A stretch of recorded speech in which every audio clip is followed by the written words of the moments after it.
कभी कभी हमें जीवन में अकेले लड़ने की आवश्यकता होती है। यह कहानी एक ऐसे लड़के की है जो अपने लक्ष्य की ओर आगे बढ़ने के लिए अपनी अकेलापन को एक सुनहरा अवसर बनाता है। एक समय की बात है, एक छोटे से गांव में एक लड़का रहता था। वह बहुत सपने देखता था और अपने लक्ष्यों की प्राप्ति के लिए प्रयास करने का निरंतर जुनून रखता था। परंतु उसके पास न कोई साथी था, न कोई गाइड करने वाला।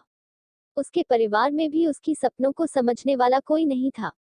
इसलिए उसे लगता था कि वह अकेलेपन की जंजीरों में बंद है और उसके सपने अधूरे रहेंगे।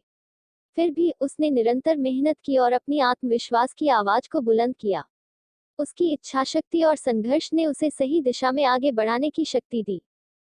एक दिन उसे अपने गांव के बाहर एक पुस्तकालय का पता चला। वह आश्चर्यचकित हुआ क्योंकि उसे पहले कभी ऐसी जगह नजर नहीं आई थी।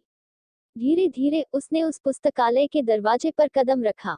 वहां जाकर उसने देखा कि लोग पुस्तकों के बीच खोए रहते हैं और वहां की शांतिपूर्णता और ज्ञान के वातावरण ने उसे संतुष्ट कर दिया।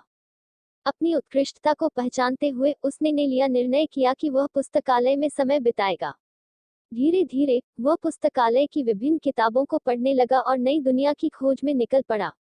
दिनों बिताने के साथ साथ उसका ज्ञान बढ़ता गया और वह अच्छे लेखकों और दर्शकों के साथ रिश्ते बनाने लगा। इसी के साथ उसने लिखने का भी मन बना लिया। उसने कई लेख लिखे जिसमें से उसका एक लेख प्रकाशित हुआ और उसे अवसर मिला अपने लेखकीय कौशल को दुनिया के सामने प्रदर्शित करने का। वह लड़का जिसने कभी अकेलापन को एक रुकावट समझा था, अब एक प्रेरणादायक उदाहरण बन गया। लोग उसे मान्यता देने लगे और वह लड़का अपने लक्ष्यों की ओर अग्रसर होने में सफल हुआ। इस कहानी से हमें यह सीख मिलती है कि अकेलापन को एक सुनहरा अवसर बनाने के लिए हमें संघर्ष करना चाहिए। हमारी संयमितता, समर्पण और मेहनत हमें अपने लक्ष्यों की प्राप्ति की ओर आगे बढ़ा सकती हैं।